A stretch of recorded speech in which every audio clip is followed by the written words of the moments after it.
Hey guys, welcome to Approach the Nerd for our Arrowverse Wednesday. I'm Maria Park, and yeah, I'm sorry for the delay. I think StreamYard waits for me to do live streams to just spin. Just spin. I'll sit here for 20 minutes before the stream even starts, and then the stream's getting ready to start and just spin. So I apologize because, yeah, it's annoying. This is the 7th time this has happened in a stream, so yeah, we got a lot to talk about. I got popcorn. I'm not joking around, guys. I got tea. I even got a big thing of water when I, choke on said popcorn. We have 3 shows to talk about. Hello, Mercenary. How are you doing? We have 3 shows to talk about. We have Legends of Tomorrow, we have Stargirl, and we have the season finale of Superman and Lois.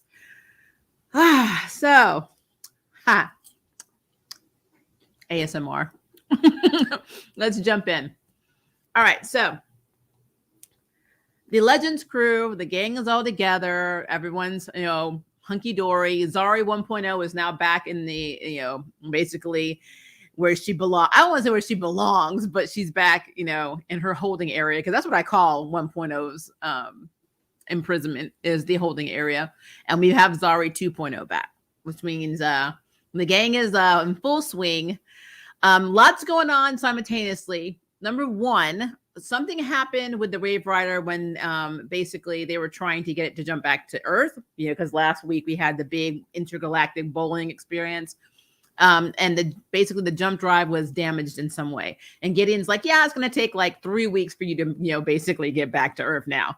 So they have to be cooped up together for 3 weeks. And everybody's like in their feelings about it, even though they're always on the damn ship. So I'm like, why are we talking about 3 weeks? You guys live on this ship. The only time you get off the ship is for missions and to go hang out at John's house. But apparently they were all going stir crazy for being stuck together for 3 weeks on the Wave Rider. So at first, Gary wants to play this game. It's called Beast Slayers, which I was like, yeah, that sounds pretty damn cool, because I like board games and role-playing games.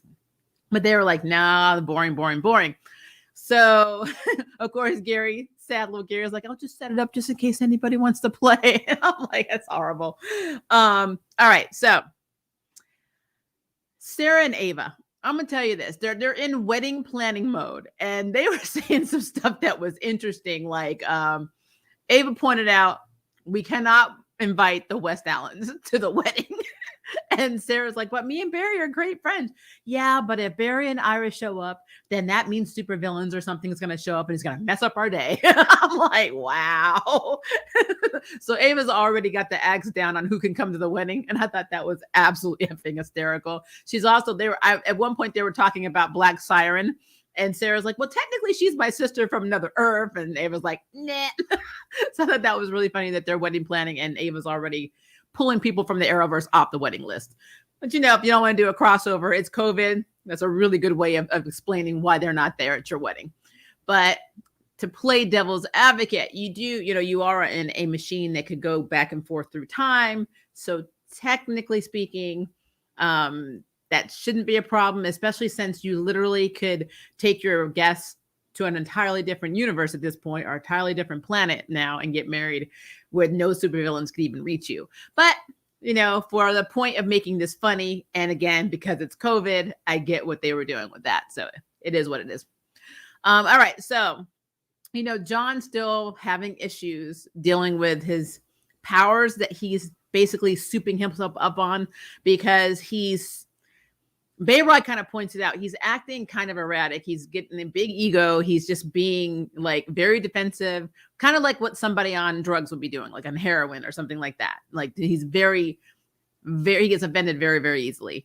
So Bayrod is not happy with John, which is interesting, because I think last week he was talking about how John was a good guy. Now this week he's like, something's wrong with you, And so of course it starts I think it was earlier in the episode where John basically was doing yoga, or trying to do yoga with Zari and of course Nate and him. And he is doing it. He changed the settings without asking. He made it in like this really cool hot yoga type studio scenario, and Bear got in his feelings about it. And so him and John had words, and John stomped off. Now the interesting thing about the whole John and Zari 2.0 thing is that Zari basically admits in this episode that she loves John. And that's how I know John Constantine is going to die. Like, that's literally how I know it's going to happen. Because Zari's in this show, as well as the Nates of this show, do not do well in relationships. So, you know, it's a thing. It is a thing. And we already know from some of the news reports that the actor who plays Constantine will be on the show still in a different character role, but he will not be playing Constantine. So, or Constantine. And so, yeah, I think this is the countdown to John's death. I mean, it was even implied in the last episode by the sweet older alien dude who owned the bowling alley. He even said this power is going to kill you. So John can't give it up. And because John is erratic right now, he decides, while they all basically made the decision to play this game, and they all picked different characters. And, you know, of course, Gary was narrating it, but John was like, boring. Oh, it takes it to the next level. So then he casts a spell or does magic and puts them actually physically inside of the game, which he models it after his house because he knows the layout. And so basically it's kind of like Werewolf or like Mafia or like Clue whodunit type scenario, but you have to figure out who the beast is, and they're trying to find a beast basically that's hunting them and killing people. The problem is that the magic sauce that Constantine is on is not, you know, he's not fully control of this. He doesn't have full control over his abilities from this juice. So they end up actually getting killed. Like, basically they're living out the game and they're becoming their characters. Like, John is I think he's a doctor with consumption. He becomes a doctor with consumption. Zari 2.0 is like a prima donna. You have Ava was a detective. Sarah's a black widow. I want to say Astra was a reluctant clairvoyant or something like that. And of course, Spooner was a hunter. And they're all slowly becoming these characters. So I thought that was pretty cool. But again, they're really dying and Constantine can't get them out of the game. So they literally have to solve the game, figure out who the beast or the beast basically is in order to win the game, or they're just going to be stuck. Now, the way I understood this, they'll just be stuck in a loop. So everybody will be revived and they just play it over and over and over and over again until they figure it out, which is kind of messed up. So yeah, that was fun. Now I don't want to do a straight recap because it's boring. So let's just talk about the cool things about this. So number one, I love that Astrid and Spooner are becoming BFFs, because there is a part where Spooner's like, if any of you people come near me, I'm going to kill you.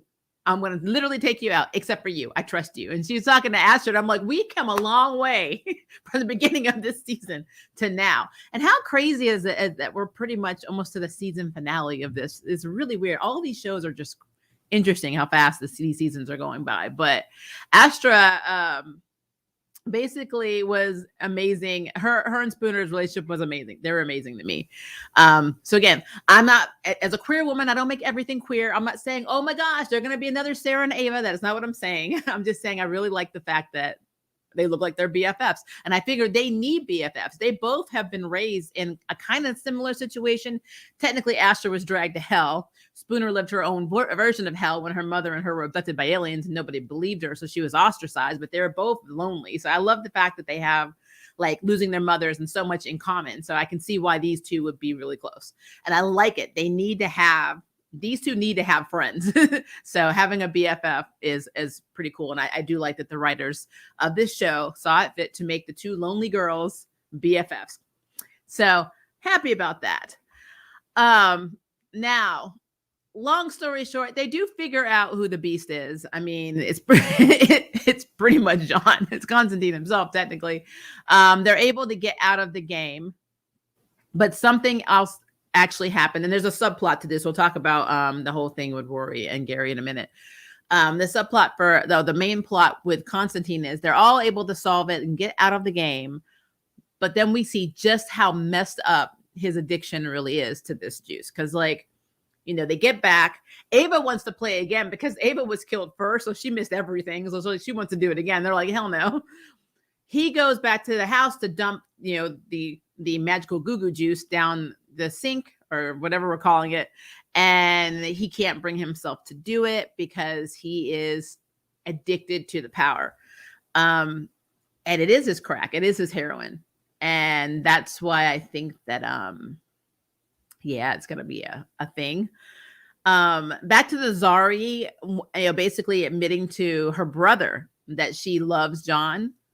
Apparently she's never loved anybody. This is the first time she's ever admitted it. I loved how fast Bayrod switched, because Bayrod and John were accusing each other of being the beast. And John's like, well, I'm going to go lock myself in the attic where I can't apparently kill anybody. And then he's like, so he's just being weird. He's being a jerk, blah, blah, blah. And then she's like, I love him. And then Bayrod's like, oh, did you tell him? And I'm like, he went Dr. Phil in like 2 seconds. And I'm like, okay. I'm like, why the hell not?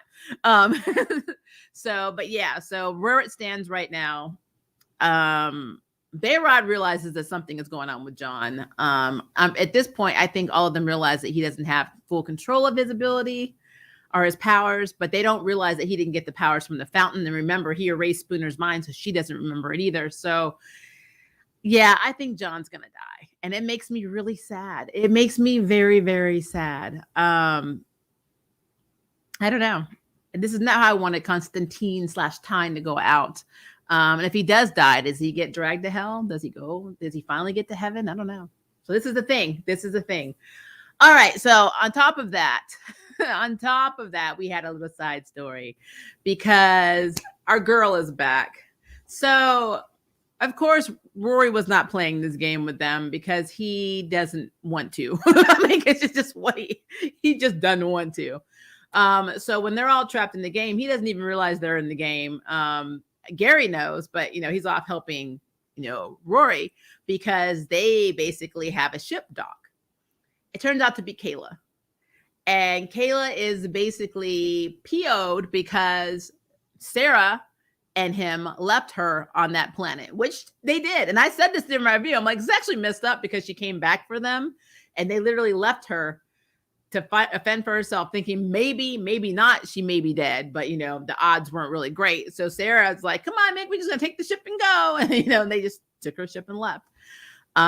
Turns out she did not die. She managed to fight her way across like the entire planet. Now, I don't know if she's a clone of herself, because remember, that's what happened with Sarah. When Sarah got stung, there was no cure, for it.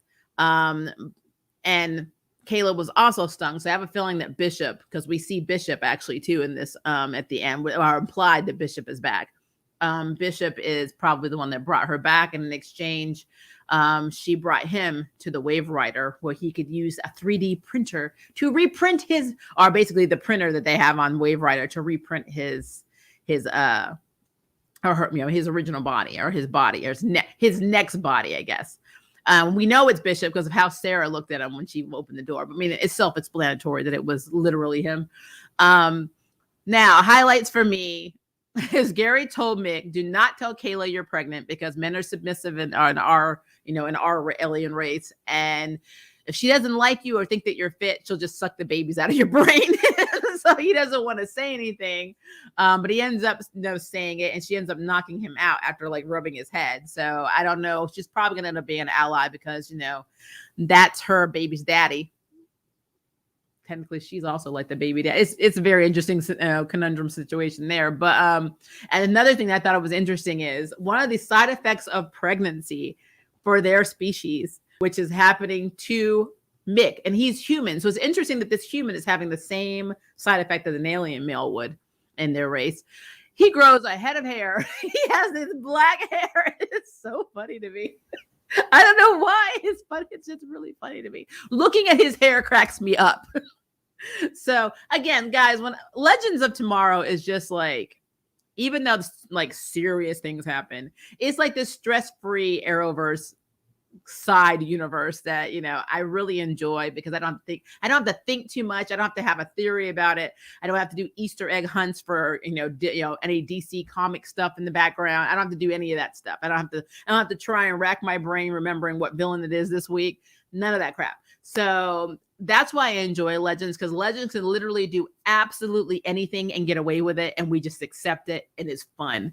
So yeah. Yeah. Legends is cray cray, and I love it. All right, so let me open the comment box so we can talk about Legends for a minute, and then we'll move on to Stargirl. Let's see. Hello, Mercenary. Hi, Latino. Hello, Chris. Job, George. I love the signs that they're giving Spooner the Green Lantern because of when the box glowed green when she held it. Well, her last name is Cruz. If her first name was really Jessica, that would be awesome. I don't know if they're going that route, though. The issue that Constantine is having with addiction to his new magic source does feel like it could be a real Hellblazer story arc. I agree with that. I mean, let's talk about a lot of DC Comics characters that are addicted to something. There's a lot of addicts in the DC universe. It was weird that John convinced Zari to drink wine, and that is out of pocket for her character to do, especially this version. Yeah, that is very true. But again, like I said, with Legends, it's its own thing. It's its own thing. So I just take it as it goes, I guess. Hi, Yido. How are you? It does make me wonder if we will be seeing major changes in Zari's character ahead in the future. I think so. That or Zari 2.0 is going to leave because she's heartbroken over John. She might leave, or you might get original Zari back. Maybe she'll want to go on the totem to grieve and heal, and the other Zari will be able to come back. Because as it stands, it seems like the Zari only comes out every 6 months or something. It's weird. I don't know. Astra was clairvoyant soothsayer, so basically what she currently is. Yeah, but I thought they put reluctant, like a reluctant soothsayer or clairvoyant in front of it. Like she just didn't feel like being one. I feel like they'll find a way to either combine her character to make her a completely different character with a similar backstory, or let OG Zari take the lead with the exit of John, which is probably what they're going to do. Wait, is John leaving this season? Yep. He confirmed that he's coming back as some kind of, if I read it right, some kind of physicist character, but he's not going to be Constantine. Same actor, completely different character. I remember a time where Constantine's inclusion felt like a guest appearance. I know. I'm so glad that he ended up becoming a core member of the Legends. Hello, Duran. Hey, Maria. Both Stargirl and Superman and Lois episodes were amazing, and Cindy getting overpowered by Eclipso and killing her stepmom was absolutely sinister, but cool. Oh, we get a little ahead of ourselves, Duran. We're not there yet, man. His character the actor's going to play someone else. Yep. Constantine is one of the most interesting anti-heroes in comics. Absolutely. I'm telling you, I love his run. And I love him. Anytime he's with Zatara, I love it. And I really love him in Deceased. I don't know why. I just love him in Deceased. Mick's hairstyle was hilarious. It really was. It reminded me of something out of the Brady Bunch. I was like, what is happening right now? Reminds me of Kif in Futurama. Well, it could be worse. I mean, he could be like Fry and give birth to himself, or be his own grandfather or whatever. I'm still stressed that Jefferson hasn't returned yet, at least not permanently. Yeah.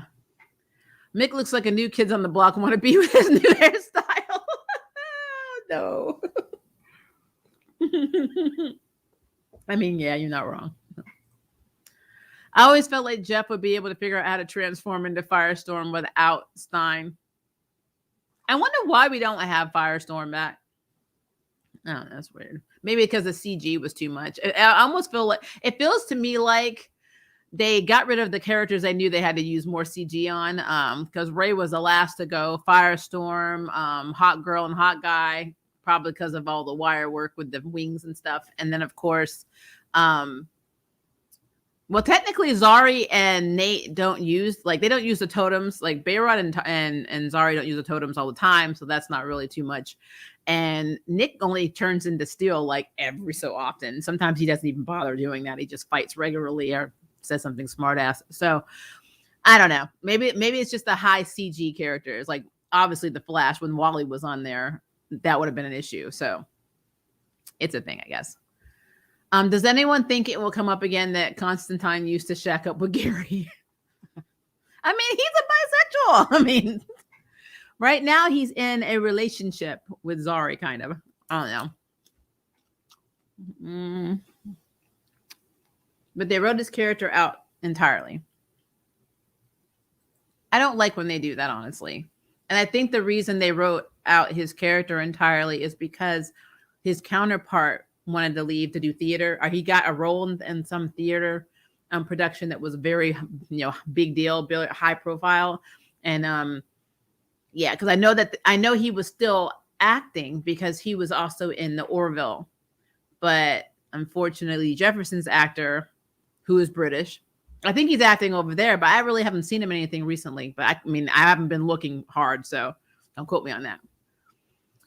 How's Ninja Power Month? Wish we had Ninja Storm figures, but the weapons might be hard to make. Huh, I didn't realize it was Ninja Power Month.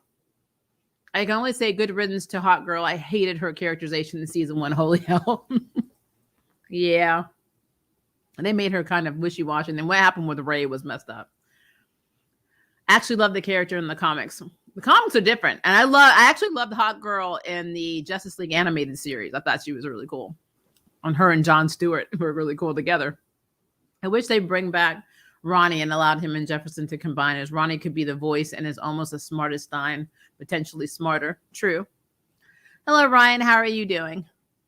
Overall, though, very good episode. Again, I love Legends of Tomorrow because, again, it is a show that is technically Arrowverse, but it's so separated from everything that's going on in the Arrowverse. It's almost like its own universe. So they might as well. I mean, technically, they are right. It's in space right now. They're not even on an Earth. So, it's all good with me. All right.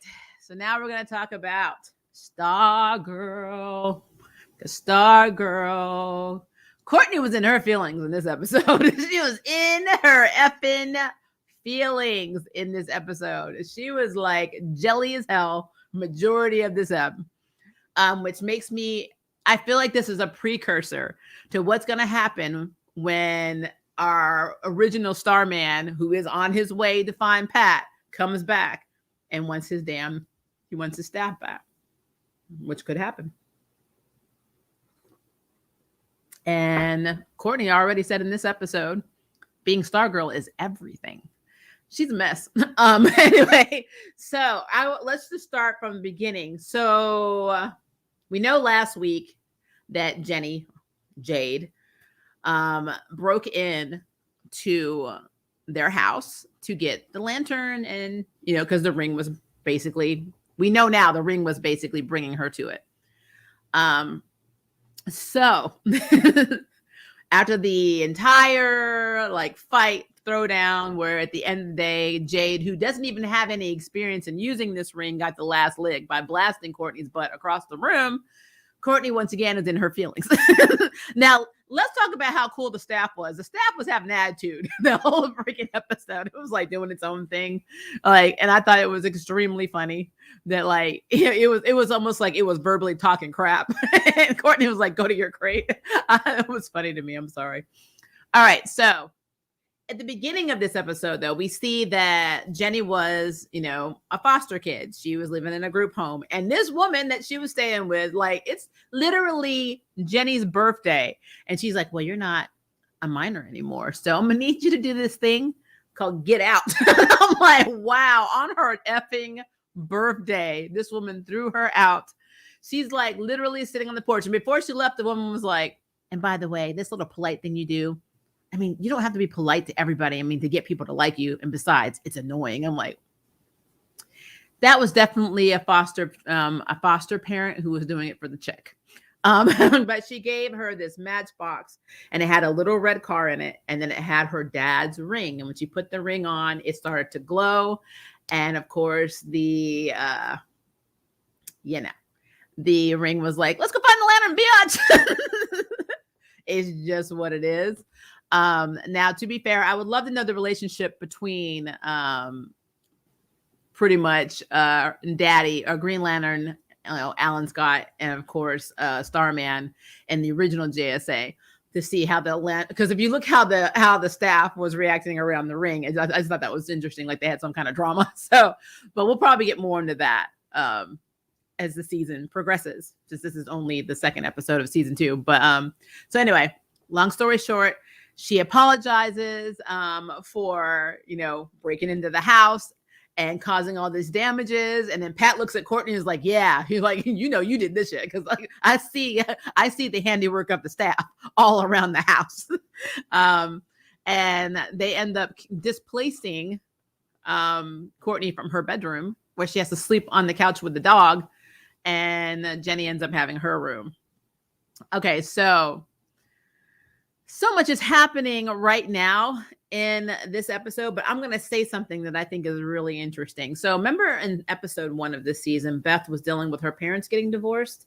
That side story was not included in this episode at all. And what I mean by that is we see what's going on. We get a hint of what's going on with Yolanda. We see what's going on with Rick and Grundy because he's giving him food all the damn time.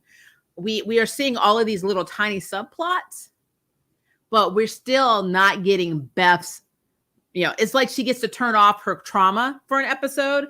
And I don't understand that, because she is also a main character. And I'm really hoping they don't do this shit that they did last season. It really irritates me, making her like a side character. That kind of pisses me off. So I had to throw that out there, because dealing with your parents getting divorced is a big deal.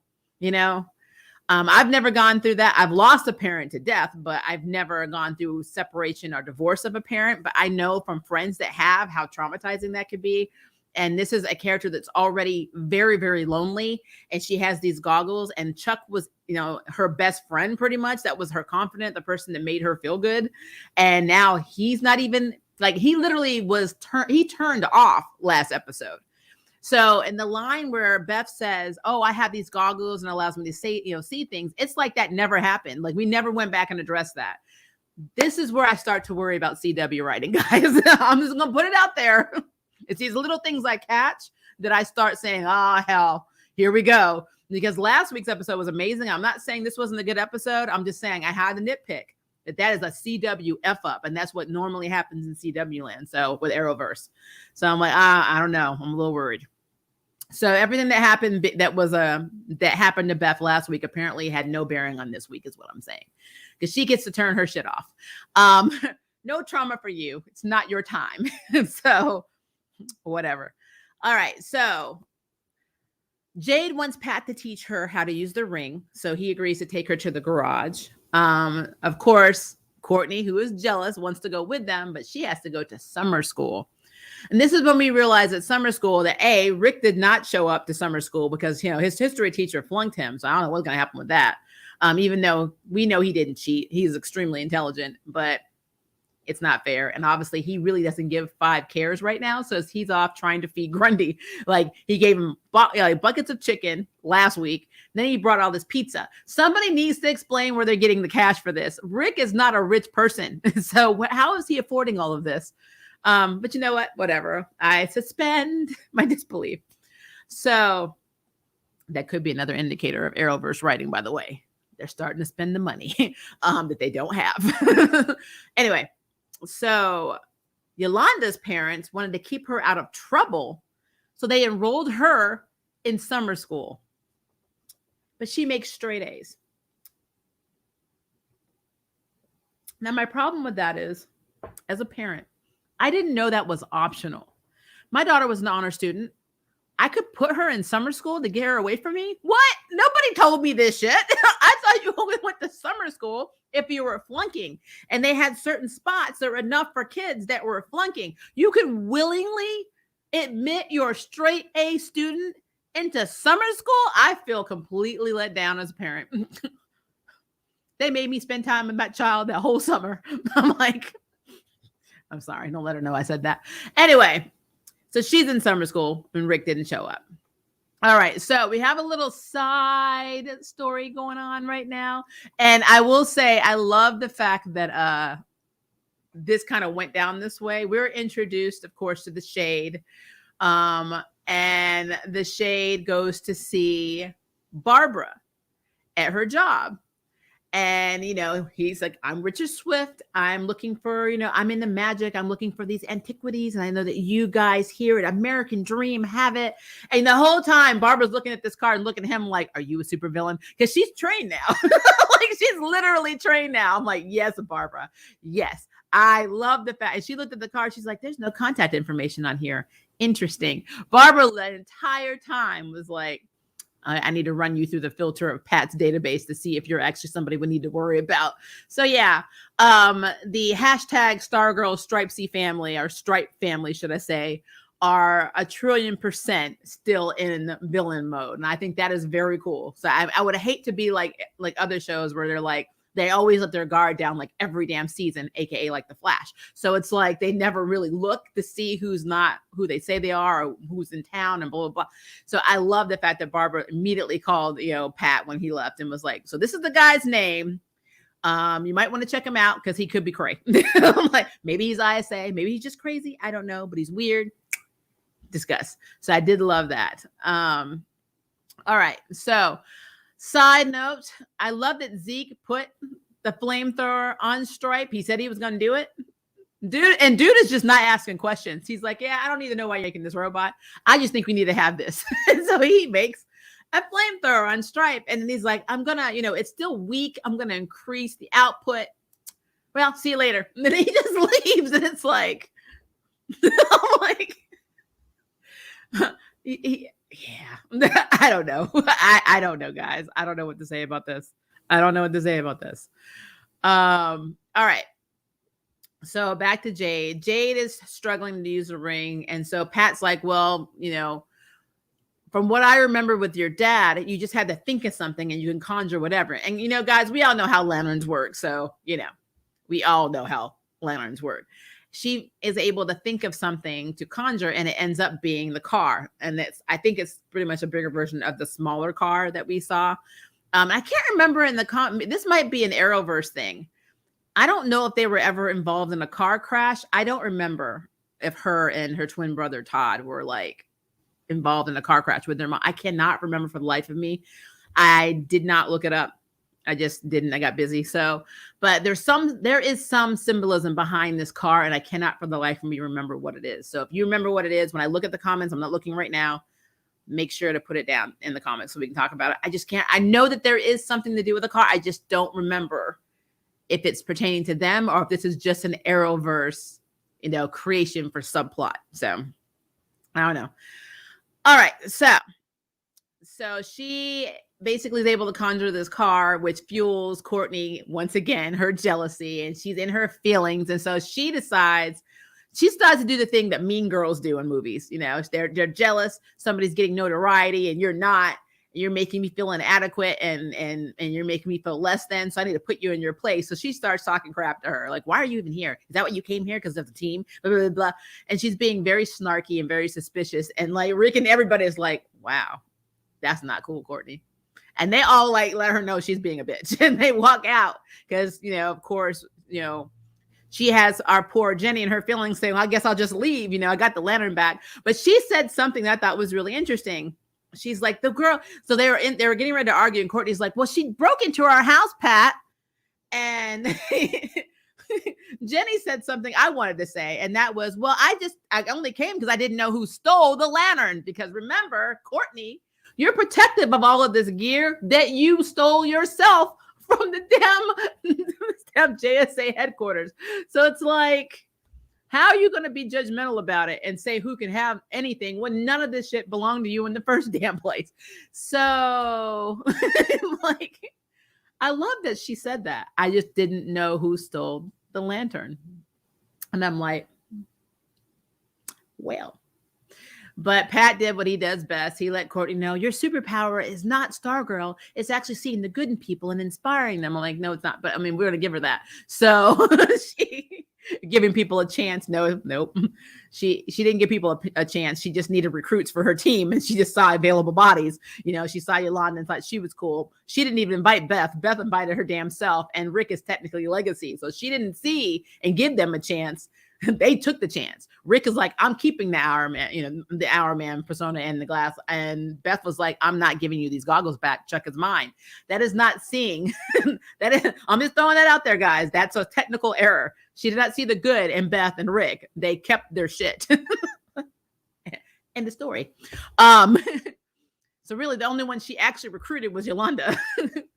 But yeah, so long story short, though, they did, she did have the talk with her. And then all of a sudden the lantern starts reacting because basically it reacts to, Jade's emotions, because technically She is the lantern. She is the charger. It's why the ring all this time with her while she was in the group home stay charged, because she is and if you know her comic book history, which I need to do a video on her and her brother because they have a very interesting, history.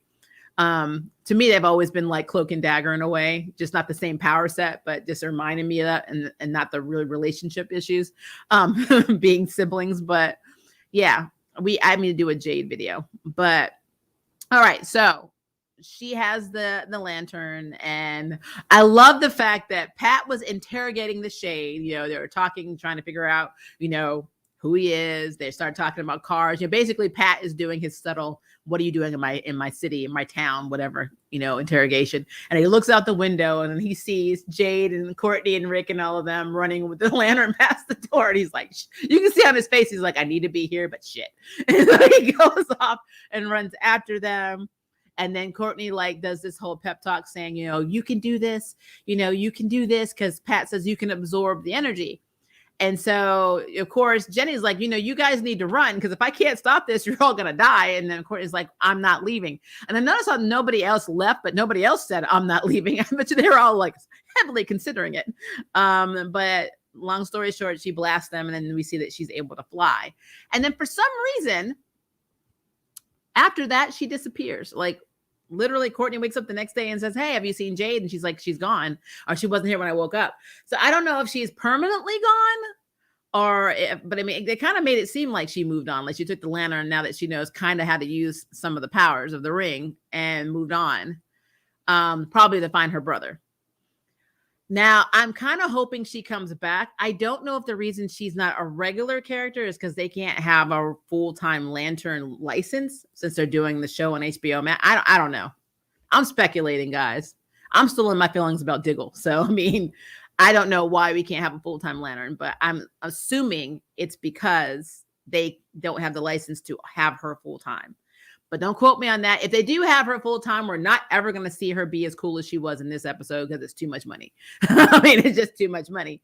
So I don't know. I'm in my feelings. Something else that happened in this episode is we got a little Eclipso action through Cindy. So Cindy shows up at her, at the house, and her stepmother is there, Bonnie, and it's.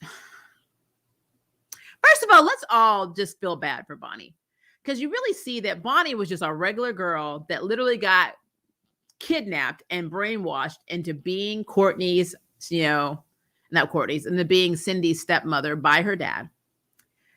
And then we have Eclipso doing I call it Mephisto. He's doing his Mephisto from Marvel imitation, where he's basically being the devil and telling you, you want to do this. You want to be free. You had a life before all this. All you gotta do is kill your stepdaughter. And it's like, and of course, Cindy is not in control of Eclipso and at all. Eclipso is 1,000,000,000% in basically in control of her, but is allowing her to believe she has some power.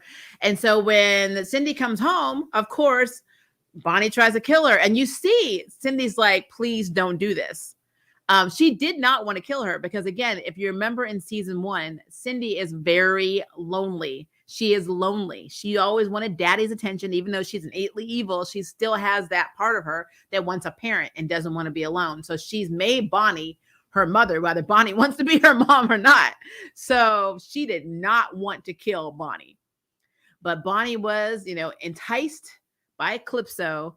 So she tried to kill Cindy. And because she tried to kill Cindy and failed, and she tried to kill in general, she sinned.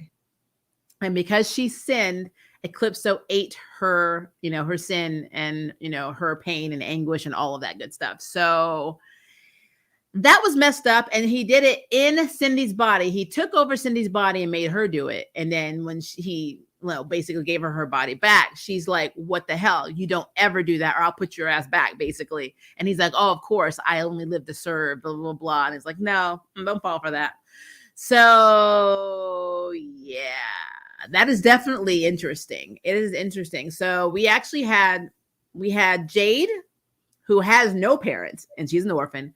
We have Courtney, who's adopted by Pat, and has her biological mother, but has a family, even has a brother and a dog now. And then we have Cindy, whose father is dead and who only had a basically brainwashed stepmother. So family dynamics are interesting. Then you got to move to Yolanda. Yolanda's parents are still batshit crazy. I still have no idea how she's getting out of the house. I don't know how she's getting out of the house. They made it perfectly clear that they were watching her in season 1, but it never lasted. So I don't know how she's sneaking out. She's not that good. So I don't understand how she's getting away from them.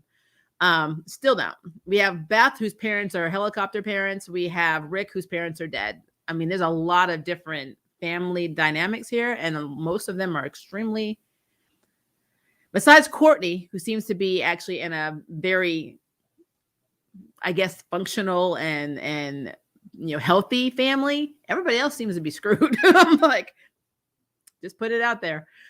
But yeah, so we got the Shade. We have Jade, who is right now MIA. We have Eclipso taking over Cindy's body. We have Zeke, who's just he's just our in and out mechanic. I don't know what's going on with this character. I think he's funny. He's just like there. I don't know. And then we have Rick, who's basically taking care of Grundy. And it's just very interesting what's happening. I can't wait to explore this whole thing with Rick. I will say what made me squee, because again, I love the fact that Our Man and Dr. Midnight, Beth and Rick in the comics were a couple, is that Beth was calling Rick. She's like, I've been trying to call you all morning. And I'm like, I love the fact that these two seem to be closer than they are with everybody else. And of course, Wildcat and Stargirl are closer. So again, they were all Infinity Inc. And it kind of went down that, well, technically Yolanda was kind of her own girl, but she hung out with everybody. But in the comics, again, Rick and Beth were BFFs and dating. So that is, I guess, is the way of bringing this over. Now, I don't know if they're going to make them an item in the series, but I mean, it was canon in the comics. So I don't know what they're doing. But again, I am definitely in my feelings about the whole thing with Beth, because that, losing Chuck, like having Chuck turn off, like literally shut off, because he didn't recognize you, that broke her heart. Her parents not only filing for divorce, they even blew off her dinner that she made for them. All of this stuff is traumatizing, but you see Beth in this episode, it's like nothing happened last week. And that worries me, because that is like the telltale sign of a writer's change, and I don't like it. I don't know, guys. I don't know. All right, let me open up the comments. Okay. All right. Honestly, the only person I catch as the Charmwoman's new sister is Selena Gomez. If Selena Gomez isn't the new sister, I don't want the show. That was really random. I'm like, Green with Envy. Yep, that's what Courtney was. Courtney was she was a mean girl in this episode. I'm hoping Suicide Squad gives Legends of Tomorrow writers some ideas for new team members. I mean, Legends they do pretty well. It's just keeping them is the problem. Polka Dot Man would be a great addition to Legends of Tomorrow. Well, but the problem is it wouldn't be DCEU. It would be Arrowverse. So it would be a completely different version of Polka Dot Man. That's the problem. Now that you mentioned the Suicide Squad is sort of a bad guy answer to the Legends. True. The staff and the ring look like they have a history. That's what I said. Yeah, it looked like they had some kind of beef or drama with each other. That teacher is from Stranger Things. Oh, I forgot about the teacher, the one that's like, nobody takes my art class. Or what do they say? If any of you take my art class, which is nobody. I'm like, but yeah, I forgot about that. Suicide Squad does a great job breathing life into generally obscure characters. I think the reason why Rip Hunter enlisted criminals like Captain Cold and Heatwave is because they were unimportant to the flow of time. Yeah, and they're traditionally Flash villains. I feel like characters like Polka Dot Man fit that distinction well. Yeah, there's tons of characters or B and C characters in DC Universe they could use. Like I said, for some reason they like to create their own. I'm not hating on it. I just feel maybe the reason they like to create their own characters so much is they don't have to have the pressure of pissing off the fans when they don't do them justice, like with Mr. Terrific, for instance. Beth Chapel is underrated in my opinion. She's too precious for this world. I mean, seriously, I just... in my feelings, guys. They'll come back to Beth. There was a lot of characters to discuss in this episode, new and old. One had to take a back seat this week. But see, my problem is this. I agree with that. but don't show Yolanda in her feelings and being upset about her parents enrolling her into summer school and not have anything with Beth. Like we saw Rick, they had time to show Rick walk all the way down the woods, all the way down to where the little bankman area is. He had time. We literally watched this man put pizza down and clean up the previous buckets of chicken and leftovers, put it in and walk all the way back up, put it in his car, and then get a phone call from Beth. And that whole scene, they couldn't have had a 2-second one where Beth was like, I'm in my feelings about my parents, or even show that she's been talking to Rick about it, or at least something. No, we see Beth when they're all at Pat's garage, and she's not acting like anything is wrong. Anything at all is wrong. And that is my problem. It's like everybody else kind of got that little treatment, and she didn't. And I didn't like that because she's part of that team. So that's bullshit. They could have done something to at least have continuity. I don't like that. I don't like that at all. The Shade is the same villain as in The Flash. Nope. The Shade is snooty as fuck. Yes, he is. Especially with orange. What is it? Orange pickle tea. And when he said the coffee probably like will taste like some kind of manure or something. I forgot what he said. Like, yeah. I used to be an assistant teacher, and we had parents that would use summer school as daycare. Are you serious? I feel cheated. I feel cheated. I could have put you in school. So many CW characters I'm not familiar with. I wonder if we'll all see Todd this season. They keep alluding to the fact that we'll get Obsidian. I think it's like, that'll probably be the big battle. They'll have the twins back. I thought it was interesting though, that the picture of the twins, she had blonde hair. Trying to figure that out. I'm just trying to figure that out. Having a Green Lantern on the team is a big change. She'll be their most powerful member. That's why I don't think she's going to be on the team.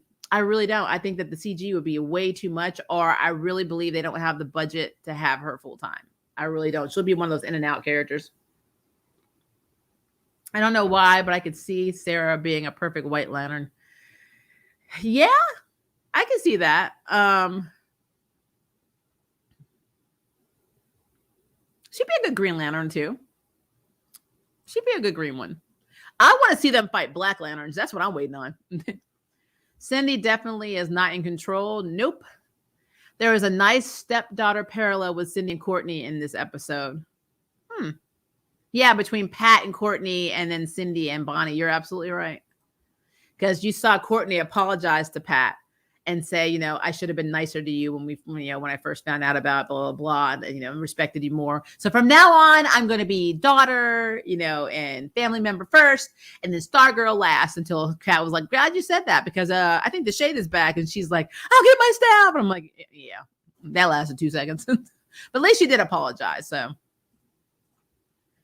Maria, when you put that, what everyone on Stargirl therapy, I think everybody should be they should be in therapy. I'm telling you, if I could have a live stream where Linda from Lucifer just comes in on her couch and just sits down when I'm talking and she just points, that would be a dream. That would be an effing dream to have Linda in there. No, from Lucifer, because she is everybody's therapist. Shiv was terrifying. Absolutely. I will say the special effects for Eclipso, whew, a mess. I always get like horror movie vibes. Like I get like really big, like sinister, like trying to think of like Conjuring, like so when the ghosts from the Conjuring, their faces, like especially that nun one, messes me up. The face distorts, like all of that from Eclipso. It's just really, it's a mess. It is a mess. Though I will say the eyes kind of remind me of Heat Vision and Superman and Lois, just tinted purple instead of red. And now that I've said that, you'll probably never unsee that. More B and C characters. Absolutely. What job does Rick have? I have no effing clue. I don't know. They have fallen down the CW rabbit hole of not having money, but still able to buy things that are very expensive, because pizza is effing expensive. And he had multiples, and he had buckets of chicken. And like, I don't know how he's doing this, because remember, his uncle is a jerk, and Rick doesn't really have a job. I don't really understand where the cash is coming from. But Superman and Lois, I have something to say about that when we talk. I mean, it's not, but I do. I have two things to talk about with money for that show, because they did something And now I got to say something about it. It will be an interesting twist if Eclipso ends up possessing Jade to get control of the Green Flame. That would be interesting, I will say, but I don't think that's going to happen. The CW is notoriously disrespectful to its black actor storylines, i.e. Bonnie Bennett. I know.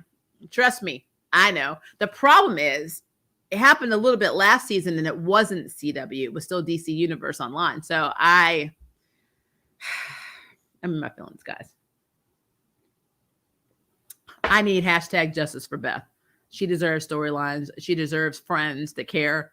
She deserves people to worry about her. I mean, she's literally by herself. And I really hope that becomes an episode where she calls everybody out as being lousy fucking friends, because that's what she needs to do. Not Rick, because I think Rick actually does talk to her, but I feel like they don't really worry about her. So, and again, to be fair, she does keep a lot of stuff to the chest. She doesn't like to talk about herself, but at the same time, Courtney asked what was going on with her, and then she just kind of brushed it off. I just really need her to have more story, more something, because it's not right. It is not right. So that's how I feel about that. And then remember, Rick's parents were inventors, so he got tubs of paper. I don't know, though, because it went to his uncle because he was a minor. So I don't think he got a trust fund or anything like that. And if he does get a trust fund, normally they wait till you're 21 and he's underage. So he wouldn't be in control of his money if that was the case. So that means the uncle has that money. They talked about it a little bit last season because remember, he bought a part for his car and his uncle went and sold it. And he was saying he needed to do it for the money. So I kind of feel like they don't have money. So even if he was left stuff, I don't think he inherited it yet, not till he's older. So I don't know where he's getting the cash from. I really don't. I don't. All right.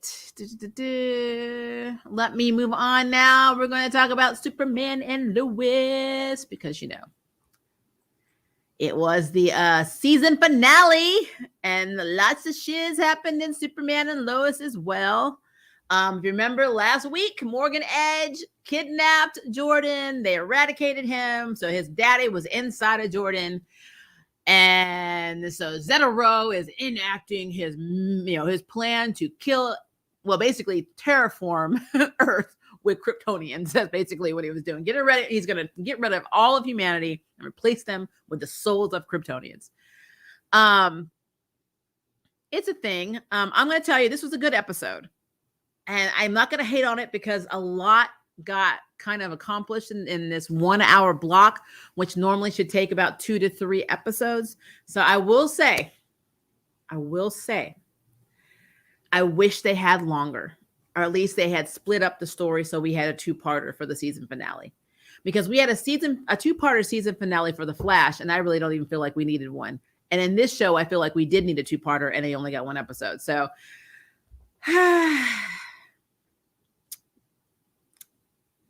it's a thing. All right, so we take up from where they're still trying to figure out where the hell Jordan is, because they don't know. No matter where Clark goes, he can't hear Jordan. He doesn't hear him until Jordan allows him to hear him. And so he goes there, and of course, at first, Jordan they're like over this lava pit area, and Jordan's like, what happened? I don't have a memory.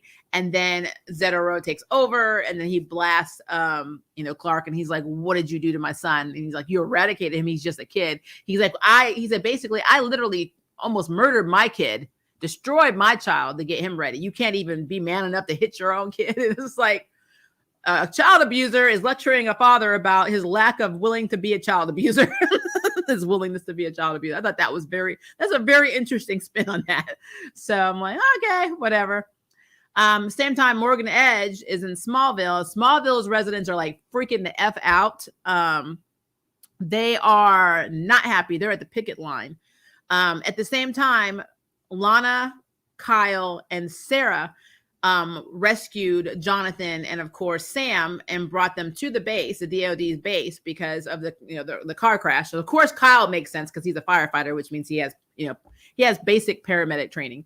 When they get there, of course, everybody's like mad as hell. Like, why are you still here, DOD? You're messing up our town, DOD, blah, blah, blah, blah, blah. And I don't know about you guys. I'm just going to say this. If I was in Smallville and I saw the shit that went down, I wouldn't want the DOD to leave either because they've got weapons and I don't. My town is very poor. I don't think my rifle is going to hit a Kryptonian. So I would not be rushing them out of my town after all of this trauma, but that's me. So the small villains are different. That's what I'm calling them. Um, so Morgan Edge decides to show up, and he basically eradicates these. That's what I'm calling it, because he's an eradicator. These some of the DoD soldiers that were shooting at him, and so now we got makeshift Kryptonians. I think there were 5 of them, I believe. It's 4 or 5 of them. And so they fly off. Now, I'm going to tell you, if I am a villain, and this is my master plan, I'm not going to leave people behind. I'm going to use my Kryptonians while they are only defended by John Henry Irons, who, is in his suit, to stomp them out. I mean, I'm going to wipe out the DoD right there. I have me and 5 other Kryptonians, and we're going to wipe out all of the citizens standing there and the entire DoD. Therefore, nobody is standing in my way for my master plan. But they don't do that. They don't do that. And this is not just a slap at Arrowverse or CW. Villains don't plan that way. They're just like, haha, now you're a witness to my master plan and my super, Kryptonian eradicated, reinvented Kryptonians. And we're going to fly out and give you a show, like an air show in the military. And I'm like, you're not even trying. I'm like, you're not even trying. Anyway, quick side note. I'm really glad they addressed this, because I think they were hearing me when I was watching this episode. When Kyle, Lana, and Sarah were like running to the town, they're like, what do? We could turn back or we can help. And then Lana's like, we're going to help. And so all 3 of them grabbed hands. I'm like, where the hell is Sophie? Why is Sophie the Judy from Family Matters? Where is your other child? And it wasn't until Lana called her mom and said, tell Sophie that we'll be meeting up with her soon. I'm like, okay, now to be fair, I don't know why they keep sending this child off.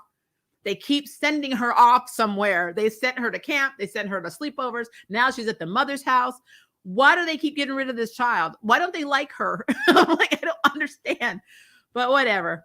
That's what I'm gonna start. I'm gonna start calling Sophie Judy, because Judy went up those stairs in Family Matters and she never came back down. And so that's what Sophie is to me. She's if she shows up, it's a miracle, but like, I didn't even see her at the end of this episode, so I'm just throwing it out there. All right, so there are 2 plans in motion here. So the first thing we're trying to do is Lois is trying to reach Jordan.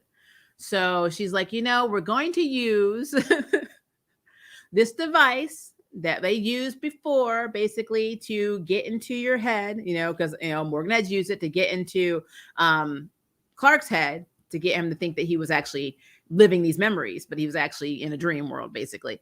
Well, she wants to use it to try and get into Jordan's head, because she's the one that always pulled him out when he was having his dark moments, I guess when he was having his anxiety attacks, back when they were in Metropolis. So she's like, I'm going to do that. And this is where the plan gets kind of weird for me, guys. I'm going to go in there. And then Clark's like, well, if you do that, then not only will you be trying, to reach Jordan, you're also going to be telling them where you are, and they're going to target you. You're going to be targeted. And she's like, but I have Jonathan. And I'm like,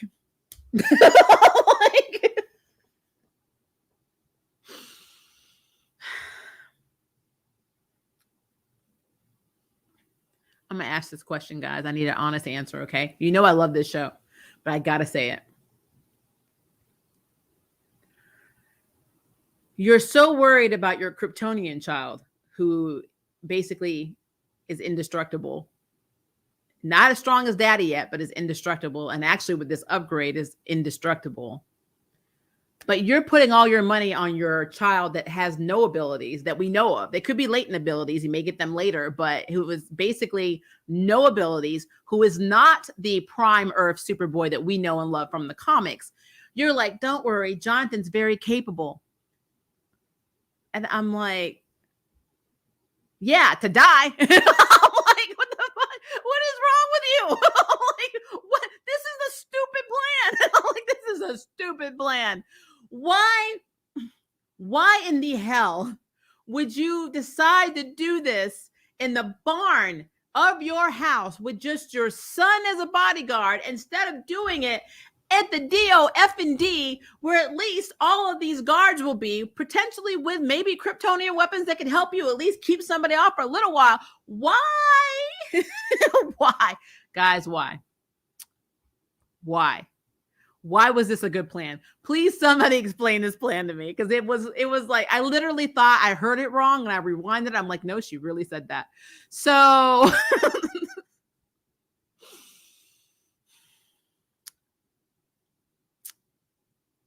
that's what happened. Jonathan was her lookout. I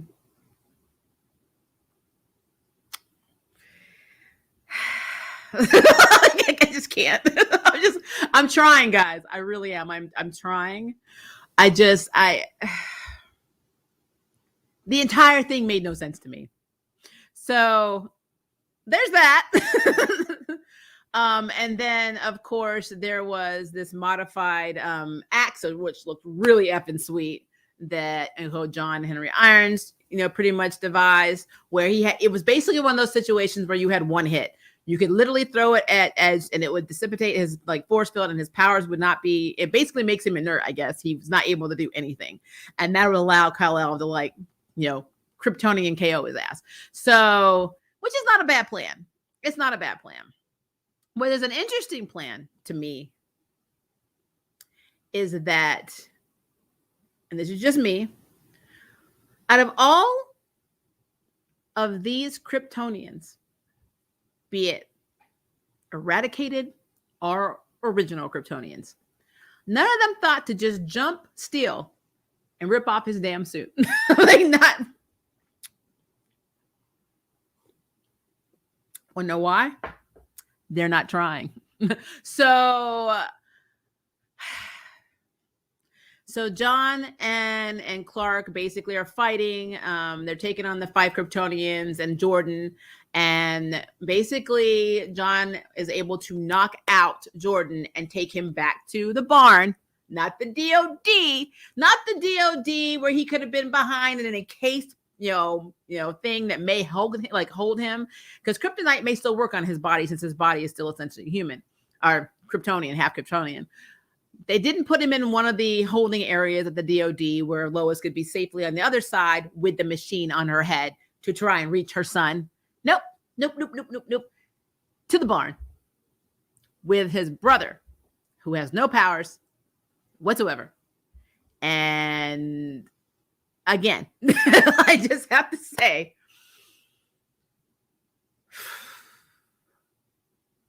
why? So, all right. So then John goes and helps Clark. Well, when he went and used the first attack to knock Jordan down, he used up a lot of his suit's energy, a shit ton of his energy. I think at that point he might have been at 19% or 18%. And then he had to go back and continue the fight. So, they're still fighting. And of course, John decides to fly all the way up above the earth.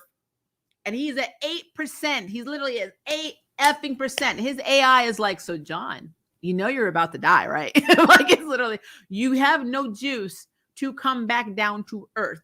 And I'm like, And he's like, just tell me when he's in position. So Clark tells him when Edge is in position. He holds him, and then he throws the axe. Clark is still holding him. I'm assuming that this axe has no real physical way of harming Clark himself. So he hits, he basically does a head-on hit. And then you see John Henry is falling down to earth. And he's pretty much accepting that he's going to die. He's having flashbacks of his daughter and his life. And then, of course, Superman, the last minute, just swoops in and saves him. And he's like, nice timing. He's like, my best. And I'm like, you gonna save you? You weren't gonna die. I'm sorry. I thought that was really funny. All right. So, and I'll get to the ending in a minute. So back to the whole Jonathan, Jordan, Lois thing. So she's in there trying to find him. And Zero's like, I laughed so hard. Lois, he's like, you're never going to find him. And every time she would go to remember, he's like, that actor cracks me up. And finally, she does find him in a memory of him sitting on the floor, which is an actual memory where it looks like he had a panic attack. And you see Clark and Jonathan at the door, and Lois is talking him off the ledge. And he's like, I'm not brave. And she's like, you are brave. You have to find the strength inside yourself. You have to find the strength inside yourself. So he starts having flashbacks of his family and Sarah, because, you know, he loves Sarah. He told Sarah he loved her last week. And so he very quickly takes back control. And I guess that meant that Zeta Rho was gone. He just pushed out of his consciousness because he was Jordan again. I didn't see them remove him. I didn't see him go through the MRI machine to remove this. So I'm confused on how that works. How are you uneradicated? But, you know, I guess somebody more intelligent will explain that to me. But, you know, Jordan's back to normal.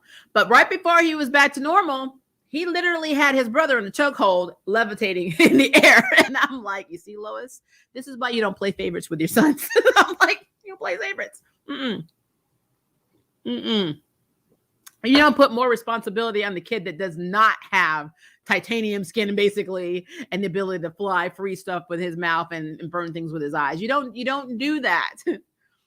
And if Jordan had not come to himself when he did, he was going to snap his brother's neck, and then that would have been Lois's fault for being stupid. Just saying.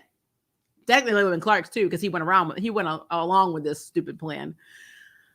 But because we needed to have the twins in one piece, then of course he came back to himself, and so everything worked out. But I was just like,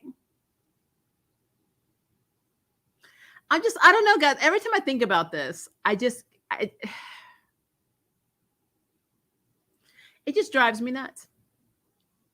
It drives me nuts. Like, again, this is no hate on the show. I love this show, but I just got to call it out. It just made no sense to me. Like the plans made no sense. I guess that's my major thing. Lots of action, but the plans just did not make sense to me. Now, devil's advocate, I think Jonathan has powers. I think they're going to be latent powers. I think they're going to come out in a later season when it's least expected and heavily needed. I think it's going to happen. I think something's going to happen, and Jonathan's going to be pretty much SOL. Nobody's going to reach him in time. He's about to die, and then his powers are going to show up. Because honestly, I always thought it would be interesting to have Jonathan gain powers and then have Jordan be like the Brightburn and him be the Superman, because, you know, pretty much Jordan would be like Stargirl was, jealous of hell of his twin, because he always was jealous of him, and now he's got powers. He's not, but if he gets powers too, he's gonna be like, oh great, the golden boy is back. You know, I could see it causing some animosity between the twins. And then we might get, because I got a little bit of my Brightburn in this episode, but I think that would be the big Brightburn right there. Would be if Jonathan ended up getting powers later on. Which, you know, I think it's fine. I mean, I think it's fine if that happens. I just think it's interesting because, again, that whole situation was just weird. It was just really weird.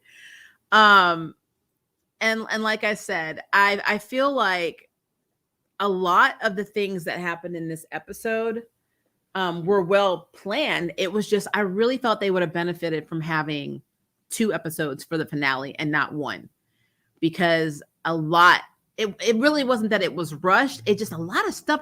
It's like everything pretty much got resolved.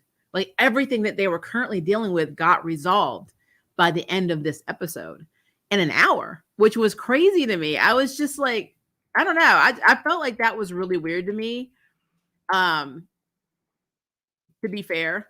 And then I felt also that we also got some kind of like side stuff. Like, okay, first of all, we got another Kilgrave like throw in. You know, I have to throw in my DC comics. You know, Kilgrave, mad scientist, makes lots of weapons for all kinds of villains in DC universe. Worked with Intergang, which is how we have the Intergang connection in general. The weapon that Jonathan was using was from Kilgrave. It was basically a re-modified or repurposed Kilgrave weapon that blasted. So we knew it was powerful because it also hit Jordan. It didn't kill Jordan, but it knocked him down for a minute. But, you know, we have that little throw in, which is fine. But I like, outside of that, let's talk about all the things that got resolved. So Kyle and Lana were going to move their family away. Well, now they don't have to, because Kyle got his job back miraculously. He just got it. His job's back. They just gave him his job back because, you know, it's kind of making me feel like the Smallvillians are fickle as hell. But they gave him the job back. because I guess they all bonded in their time of crisis, which doesn't make sense because they've always bonded in crisis, except for the one time Kyle was possessed by, or eradicated, I guess, by Morgan Edge in past episodes. But they just basically are just accepting it now. Everybody at the house. As a woman of color, I was so happy that I saw more Black people in Smallville. I've seen more Black people in Smallville in this episode than the whole damn season. I was like, what? Because I was counting. I was counting them people. We knew we had, we had John Henry Irons. We knew we had that. We have the kid at school that used to date Sarah. So we knew he had a family. But I mean, at the barbecue, there were other Black families. I was like, what? Like, what? Now, they seem to only have one Asian family, but that's fine. No, it's not. It's really not. But, progress. All right. So, resolutions. Sam has stepped down as the general and basically over the DOD. He's just quit. He's going to spend more time with his family. So we have that. And that came out of nowhere, which probably means there's a job opportunity opening up for John Henry still. But I don't know if he can actually get John Henry, because I don't know if he actually can do that job because he's not technically from their world. But I mean, it's a thing, I guess. I don't know. But he quit. Jordan and Sarah both said they love each other, so we got progression there. Jonathan's hooking up with the girl that was basically who's from Central City. I'm hoping she's a metahuman. I don't know why, but she talks about being from Central City and also being new. So it looks like they're going to be getting together. So that was resolved. When the Smallville, I always forget the name of it. It's not the Citizen. What's the name of it? The Smallville paper that Carrie runs. Well, anyway, I'm going to say this, guys. This is nothing that's resolved, but how it got resolved, I have to say something. Here we go.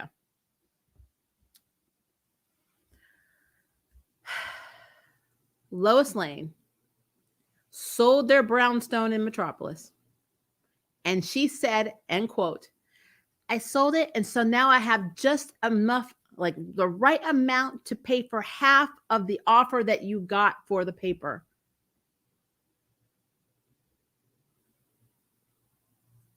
So now I'm even more concerned of how they actually are eating. Do they get food stamps in Smallville? What is happening? Like, you literally sold your brownstone in Metropolis, took the check, gave it to, I always call her Chrissy. It could be Chrissy. Gave it to Chrissy and said, I'm going to be your partner now. Instead of, I sold the brownstone in Metropolis to pay off the mortgage to the bank of the farm that we owe the mortgage on, because Martha took another mortgage out to pay for the boys' future colleges and to give money to help other farmers who were struggling. Go back and watch the pilot, people, because that's what she did. They owed money on that farm. Instead of using the money from the brownstone, the sale of the brownstone, to literally go and pay off their own damn debts, she bought into half of the Smallville local paper. How are they eating, guys? Have you seen them go to work in the past 2 episodes? I'm just putting it out there, guys. Superman doesn't make money. I don't care what anybody says. Superman is not on the payroll of the DOD. Clark has no job. And Lois was making $10.95 an hour writing for this paper. I don't understand where they're getting money from. So I told you this is a CW, especially Arrowverse thing, but it happens in all the CW shows. It is something I will never understand about these shows. I will understand it. I realize it is a minute concept for most people, but I am that person that every time I see them do something or go somewhere or buy something, I'm like, how the hell did they do that? Because I can't afford to do this. How are they doing this? Please let me in on this secret. I want to know how to live my life without having a job and making money. Please let me know. But anyway, all right. So the kicker of the resolutions, because I'm going to get to the big reveal in a second. It's not really a big reveal, but I kind of knew it was going to happen. So we have that. We have Morgan Edge saying, I don't want a family. I just wanted to have a family. And then Clark's like, you have a family. We're brothers. There you go. So they're brothers. I don't know what that means. But Morgan Edge is defeated. Which it is what it is. So we won't be seeing him anymore. Leslie Lar, that little moment with Lois where she's like, "Where is my son?" And Leslie was like, ha, that to me was just unnecessary because Leslie was like, "Bitch, please, I'm not telling you anything," and she didn't. She basically said that look on your face is how I looked when I realized Krypton was doomed. I thought that was really, really funny.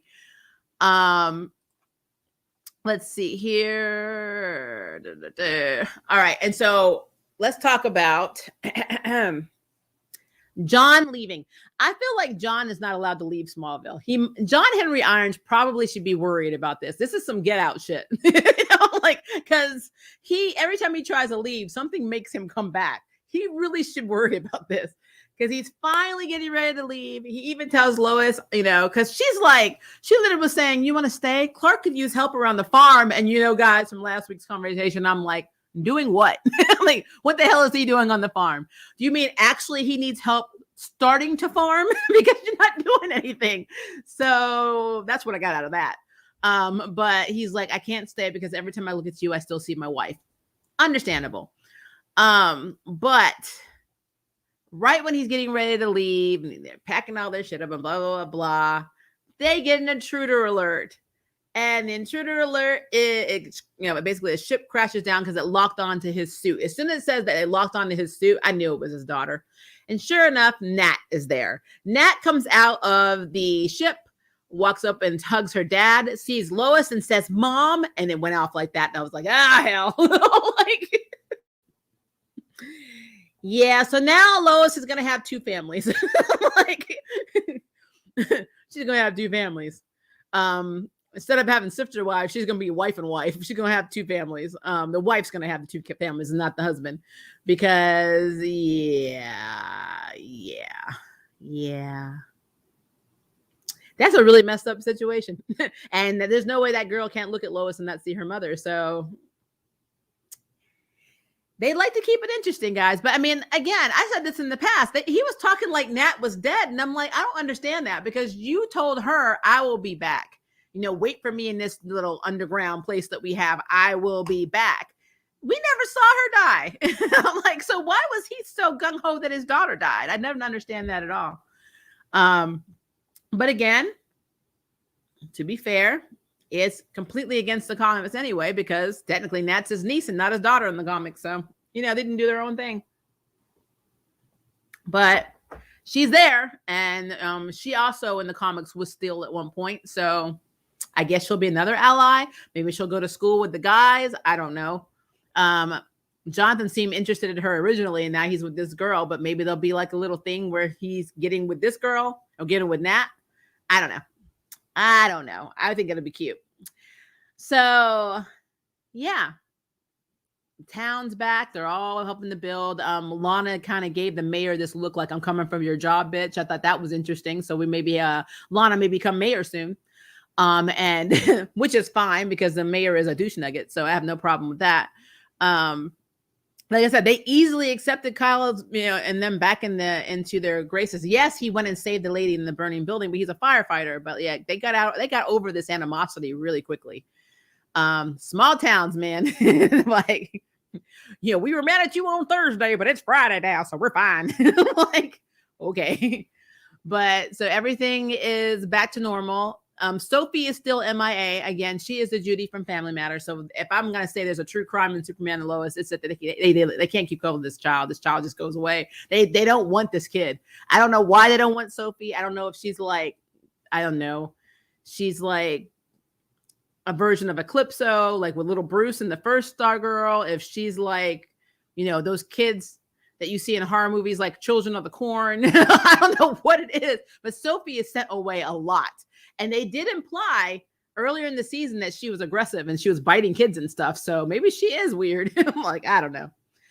I don't know, guys. But yeah, so that's the recap. Let me open the chat, scroll up because it's been scrolling down. Trying to make sure we get to the Superman and Lois. Kaya, this is from Stargirl. Rick's uncle spent that money. I know he did. Okay. What WTF is Kara doing? They don't call Kara. We've discussed this. They're not going to call her. Besides, in her trailer, she's having PTSD from being in the Phantom Zone. So maybe this is just happening simultaneously. That's what I'm telling myself anyway. Let's see. She was still in the Phantom Zone at the time of this episode, I'm assuming. I'm hoping that's what it is. Bad plans, technically. But yeah, Lois's plan was innately stupid. She's a really smart woman. I don't understand the logic behind that at all. Like literally at all. You're literally putting yourself at risk and your son, who does not have powers yet, at risk with a gun that may or may not work. Yeah, that was not bright. Cindy had some humanity that she usually lacks. Okay, you must be talking about Stargirl. Maybe it's child labor laws, and that's why they can't have Sophie around all the time.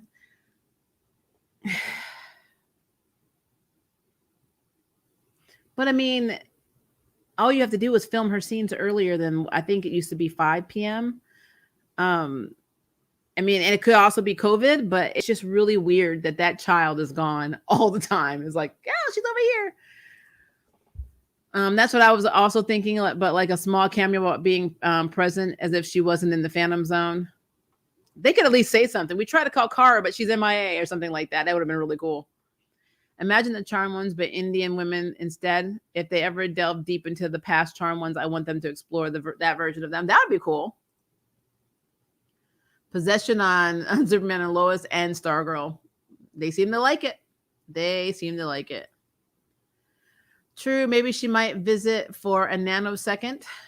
I'm really hoping that Melissa decides to do a cameo as Supergirl every now and then. And I think they confirmed that we're going to get Black Lightning at some point too. So, that would be cool to me. I just don't know. I don't know where they're going to go from this, because right now I have a feeling Diggle's going to be doing more cameos, but I am very disappointed in the Diggle cameos that we've had so far. So I don't know what the hell they're doing with it. They need to do something with it. If they're trying to bring a Lantern in and they're trying to make him Lantern or trying to make him deal with being a Lantern, we need to see it. I don't want this off-screen crap where it's like, oh yeah, I went to talk to Green Lantern Corp and told them I don't want the ring. Come take your shit and stop talking to me in my head. I don't want to hear all that. That was completely pointless to have all these cameos with him and do nothing with it. It's just irritating. Unrealistic expectations of John. Yeah, somebody should have showed Lois an unrealistic expectation, like fantasy versus reality YouTube video. CW has a unique perception of good ideas. Yep. The season started with a funeral and ended with one. Oh yeah, I forgot that part. Thank you for that, Mercenary, where they basically buried the dad's crystals, Clark's dad's crystals, under the tree with the shade. At first I thought they were doing Jonathan Kent. They were like, oh, we're gonna pull your dad's grave up and put him under the tree. I'm like, oh no, they're talking about his dad. Cool. His bio dad. For Defense Council, they are not that defensive. The version of Kara on the Supergirl TV series could literally give them all no mercy with minimal effort. True. If I was John, I'd be looking for that X-Kryptonite. Seriously, I'd be like, maybe I need to get through this MRI machine real quick. I wonder how that would affect a half Kryptonian. That's interesting. And I wonder why Jordan's abilities turned on and Jonathan's didn't. There's so many things I would like to know. What happens if they put Jordan through that machine? What would it do? Because he's already half Kryptonian, he already has abilities. I wonder what would happen. I thought Jonathan or Jordan was going to tell Sarah the secret. Okay, so like that part right there, I didn't talk about it because it didn't make any sense to me. So when she's like, why would Morgan Edge take Jordan? And then they never came back to it. And I'm like, Ryan, you know who's writing this show. We have no idea what the hell Jordan said or Jonathan said. He just had this look on his face and then there was nothing. It just went on with the episode. They never addressed it. Sarah never asked at the end. She didn't say, Jordan, so why did Morgan Edge take you? They never came back to that. So I figured it must not have been important. They wanted to ask the question so we fans would be like, okay, there's the elephant in the room. But nobody realized that it was the elephant in the room and everybody walked past the elephant. So that's basically what it is. They chose to not answer. Avoidance is what it's called avoidance. That's what happened. Guess your Brightburn theory came true, just not in the way you thought. True, and it might come true again. I'm telling you, if Jonathan gets powers, you're going to see Jordan's extreme green with enviness come out, and then it might be a Brightburn situation. Was it Jordan flying or possibly Jonathan? I would love for it to have been Jonathan. I don't know, but he was holding Jonathan up by his throat. And I don't remember. I don't think Jordan's ever been able to fly yet. So that's interesting. Did anybody get excited over that? Did he get excited that he was flying? I tell you guys. I knew that John Henry was going to get an invite to that cookout. I'm like, everybody got an invite to the cookout because for some reason, Smallville went from being a large town to like 30 people in the backyard of Kyle's house. So I don't know. I will say they came around Robin though, because remember they had a cookout in the pilot, and Kyle was kind of a little bit of an ass to Lois when he was giving her that burger, and now she's eating those baby back ribs. Which, by the way, wasn't Kyle making those baby back ribs in the previous episode? How many ribs that man got? Those things are expensive, hence money, people. But she was like, I need this recipe. And he's like, for you, I'll give it to you. I'm like, it's complete 180 from what it started in the pilot. So I'll give them that. They like to do that full circle and come back around and show you where you started symbolically. I mean, Kyle did save a woman from a burning building. I probably would have done the same if I was his boss. No, I'm not talking about his boss. I'm talking about the acceptance of everybody that quickly. That's not how human nature works. Look at my channel. I'll say something problematic about something, and half the people will be like, oh, that's cool. And other people will be like, you are the stupidest, dumbest, most immature, hard, ignorant person I've ever met before in my life, Maria. And you know it's true. And then I could literally go on to cure something like COVID and then be like, but you're still stupid because you said this comment 2 weeks ago. That's how that actually works. That's not how real world. That's not the real world. People don't get over their stuff like that. So it's a thing. I hope we see Lucy next season. That would be interesting. I hope they mention that there is a Lucy. That's a bigger thing. Lois gains a daughter and the boys gain a sister, and that's going to be awkward for Clark. Yeah, because technically Lois gained 2 husbands. I was just saying. Just saying. Maybe their economy is a lot kinder than ours. No, madness, don't fall down that rabbit hole of stupidity, because that's what that is. That right there, that concept of their economy is a stupid concept. No, there is no effing way. No, there's no universe where you ever like, I'm mortgaged to death. I'm not farming yet. I have no way of paying for any of these debts here. My savings are dwindling if I have them, taking care of my children. But I sold my very expensive brownstone in Metropolis, which maybe it was over 500,000. Maybe it was, who knows how much it was. And instead of coming and paying off my family's debts, I'm going to give it to Chrissy so we can keep writing and make it our own paper. I mean, I guess you can write from the streets or from a cardboard box, whatever. Lois did talk about looking after the farm. Yeah, but see, my problem is, once again, doing what? What are they looking after? I really need people to explain. I want timestamps, people, screenshots. Find me some animals. Find me some stuff they're doing on that damn farm. And I'm not talking about playing Farmville. I want to see actual farm work being done on this farm. How does he know what happened to John's Earth? Because she said you're going to fail again. Probably heard him. Remember, Leslie was like literally going around Smallville eavesdropping on every conversation. So more than likely she heard what they were talking about. They were at the DOD. So she probably heard something from there. I'm speculating though, because I don't want to say what I normally say. It's called bad writing. And yes, starting to farm. I mean, Clark does some stuff with fences and fixes tractors. Sure. What does he use the tractors on? Just saying. I honestly wish they wrote that Lois is like sister figure to him, because it seemed really weird with their dynamic, in my opinion. Yeah. That whole situation is just messed up though. And this, when you're dealing with multiple Earths, that's what's going to happen. Early in the episode, I was thinking Nat probably isn't dead. And you were right.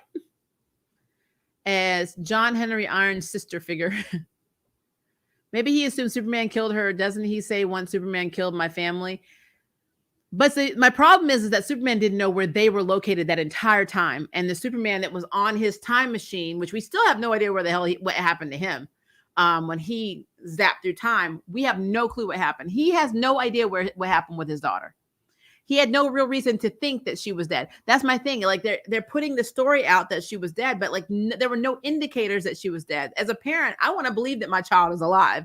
So I don't know why he was so quick to succumb to the worst possible scenario when he has no way of knowing. The last interaction he had with her, he's like, "I'll be back, I promise." He left her. So I can get separation anxiety and thinking you're never going to see your child again. I can see that, but not my kid's dead. I don't get that at all.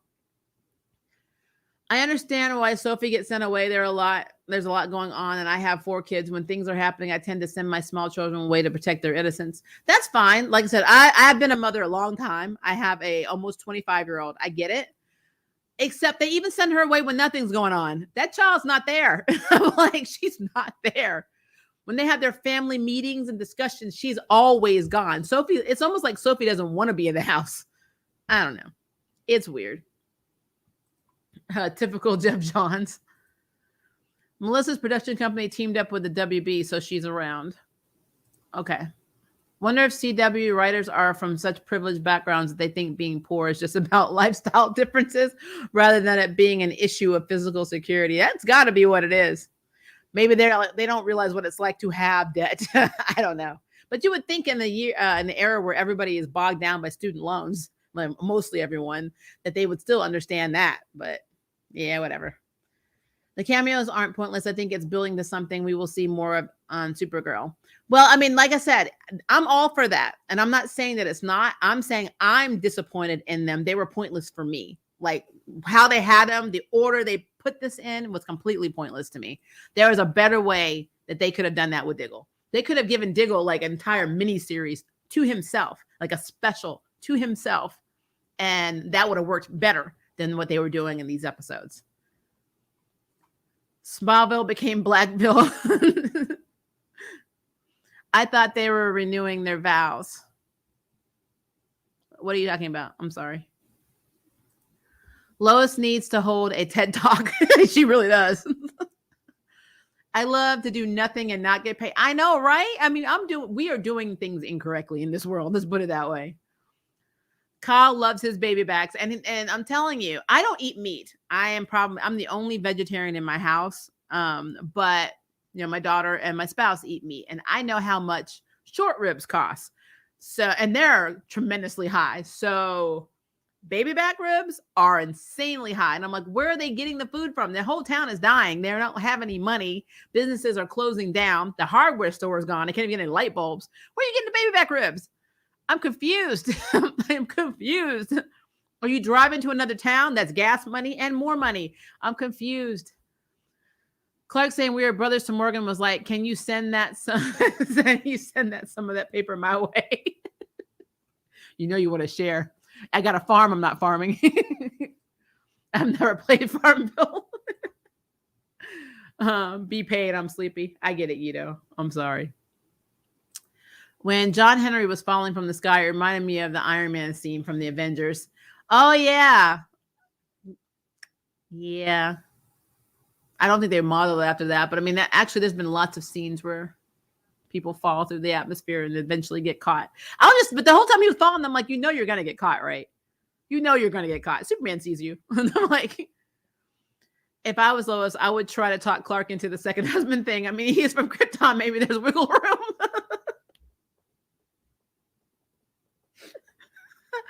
Ooh, spicy. Hi, Kevin. How are you? I think SS Lightning is purple because she shares a connection with another speedster who also has purple lightning, aka her twin Dawn. In the comics, they generate as purple, and it was the lightning they had.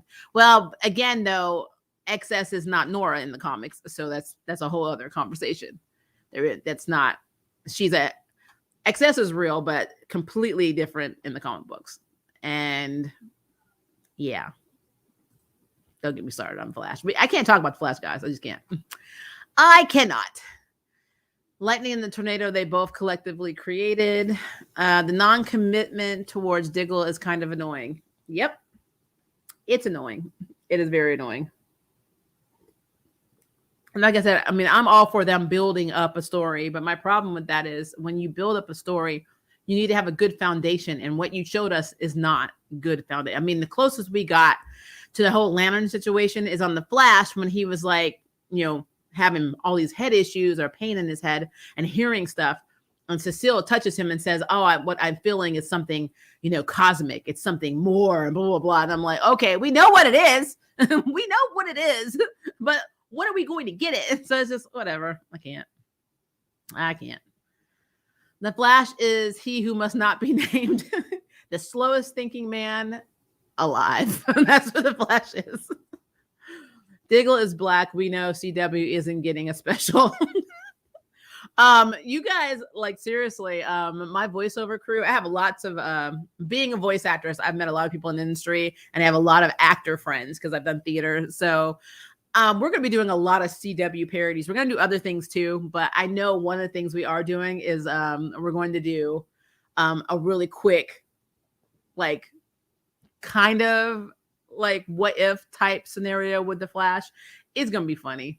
It's almost like an abridged thing. I think it's going to be really funny. So I just want to put it out there because I get so frustrated because the sad thing is these shows all have potential. They have incredible amounts of potential. That is why it's so frustrating, is that you get these shows with this potential and then you set them down this track and it's just like, what the hell are you doing? Because if you write the character this way, you can't do anything next season to bring them back. You've just completely, like, you kill off characters that have never died. You put these characters in situations they've never been to. You give them children that are their grandkids or their cousins or whoever. It's like, what the hell?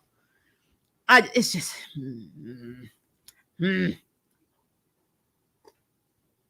Sorry, I'm sipping my tea to keep angry grandma happy. It was just keeping her at bay. Diggle is my only hope of Jessica Cruz. Well, no, you might get Spooner. Who knows?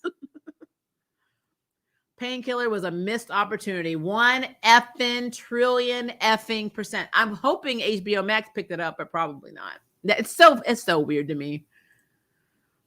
Hi Maria, new to the chat. Have you discussed the weirdly anti-progressive messaging in Stargirl? I haven't. I usually well, I talked about what's going on with Beth and how Beth does not seem to get progression and it's kind of messed up. And I'm in my feelings over that. But feel free to put in the comments what you would like to discuss on that matter. Vixen was a missed opportunity. My baby Vixen. Yes. And what they did in Legends was not. But again, I love Legends, but even I admit that whole Vixen line was kind of stupid. So it's a thing. When Jordan was in the suit under the tree, I thought they were renewing their vows. Oh.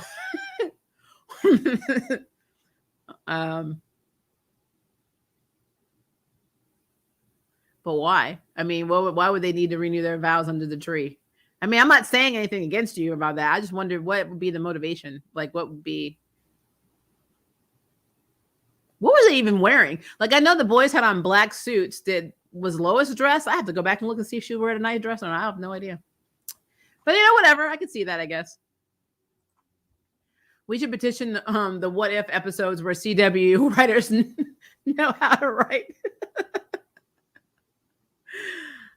Like a training camp. That'd be cool. Clark and Lois literally are the worst parents for leaving Jonathan for himself. I'm telling you, it's like, Jonathan, we know you're the one that didn't win the Kryptonian lottery here, but it's on you, bro. We can't do it. Step it up, man. I'm like, if I was Jonathan, I'd be like, my family is very demanding. I'm like, they put a lot of unnecessary pressure on me. I'm the human one, and I got to act like I'm Kryptonian, and I don't think that's right, because when I get hit, I die. I'm like, when Jordan gets hit, he doesn't die, and yet he doesn't have a third of the responsibilities that I have. Therefore, I'm very upset. I'm like, it's literally the therapy session he should have with Linda from Lucifer. DC always been the propaganda comics, and Marvel has always been their real legit other experience. In a way, I mean, I can say that that's true on some level, But I mean, both DC and Marvel have been problematic as hell throughout the years. I'm not gonna say Marvel has not had some shit, because trust me, I can pull some shit up. Trust me on that. I see it. I may have started something. Tom Cavanaugh directed this episode. I didn't expect that.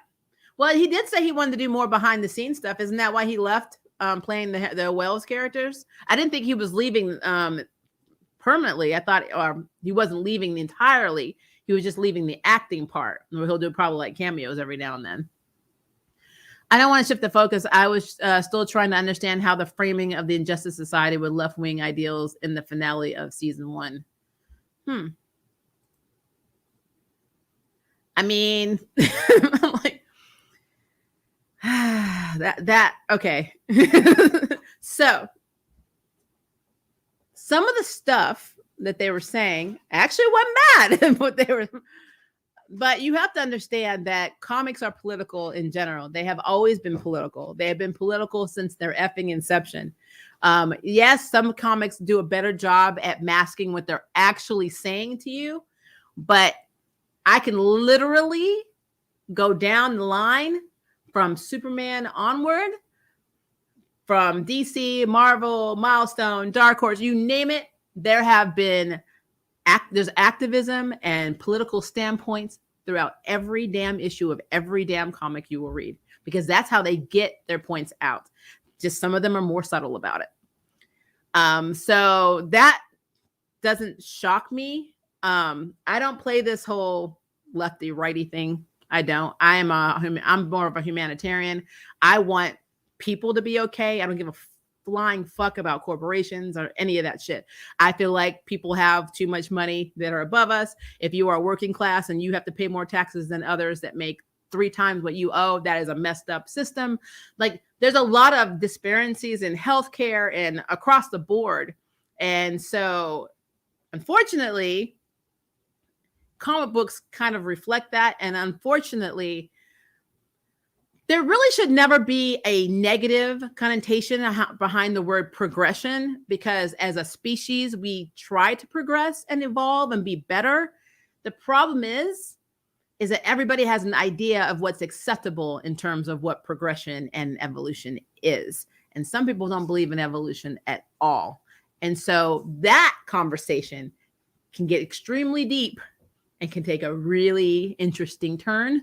So I'm not saying that you can't speak your mind. That's never what I'm going to say. But if we're talking about politics and comics, baby, that's always been there. It's always going to be there. And the only thing you're seeing is the SCW is exploiting it a little bit more. Or exploiting is probably a bad word. They're showing their stance more. And if you are for the opposite team, I guess I could see why you'd be in your feelings about that. But I break things down by character development and plot.